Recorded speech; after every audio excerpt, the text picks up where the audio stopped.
ফিলিস্তিনের স্বাধীনতাকামী সশস্ত্র গোষ্ঠী হামাস যদি যুদ্ধবিরতির চুক্তির শর্ত মানতে ব্যর্থ হয়, তবে ইসরায়েলকে নতুন করে গাজায় অভিযান চালাতে দেয়া হবে, এমনই ইঙ্গিত দিয়েছেন মার্কিন প্রেসিডেন্ট ডোনাল্ড ট্রাম্প।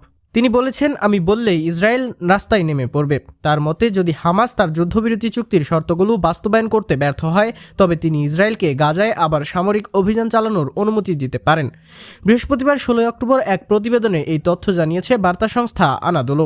মার্কিন সংবাদ মাধ্যম CNN-কে দেওয়া এক সাক্ষাৎকারে ট্রাম্প আরও বলেন, হামাস নিয়ে যা ঘটেছে তা খুব দ্রুতই ঠিক হয়ে যাবে। যদি হামাস নিরস্ত্র হতে অস্বীকার করে তাহলে কি হবে? এমন প্রশ্নের জবাবে ট্রাম্প বলেন, আমি বললেই ইসরায়েল আবারও রাস্তায় ফিরে যাবে। ইসরায়েল যদি চায়, তারা ওদের একেবারে গুঁড়িয়ে দিতে পারে। তিনি আরও বলেন, আমি ওদের এখন পর্যন্ত থামিয়ে রেখেছি। ট্রাম্প জানান, জীবিত 20 জন ইসরায়েলি বন্দীর মুক্তি এখন সবচেয়ে গুরুত্বপূর্ণ। তবে হামাসকে অবশ্যই প্রতিশ্রুতি অনুযায়ী নিহত ব্যক্তিদের মরদেহ ফেরত দিতে হবে এবং অস্ত্র জমা দিতে হবে।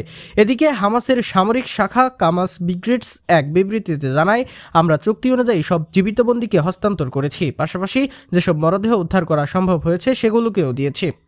হামাস জানায়, বাকি মরদেহগুলো উদ্ধার করতে বিশেষ সরঞ্জাম ও দীর্ঘ প্রচেষ্টা প্রয়োজন এবং তারা এই কাজ সম্পন্ন করতে সর্বোচ্চ চেষ্টা করছে।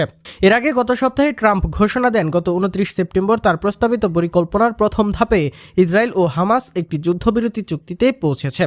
এই পরিকল্পনায় গাজার যুদ্ধবিরতি, সব ইসরায়েলি বন্দীর মুক্তি, ফিলিস্তিনি বন্দীদের বিনিময় এবং ধীরে ধীরে ইসরায়েলি বাহিনীর প্রত্যাহারের কথা বলা হয়েছে।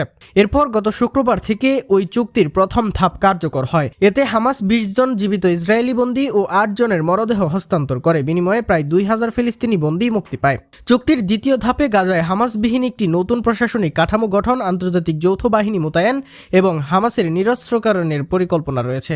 2023 সালের অক্টোবর থেকে শুরু হওয়া ইসরায়েলি হামলায় এখন পর্যন্ত গাজায় 67,900 জনেরও বেশি ফিলিস্তিনি নিহত হয়েছে। নিহতদের বেশিরভাগই নারী ও শিশু।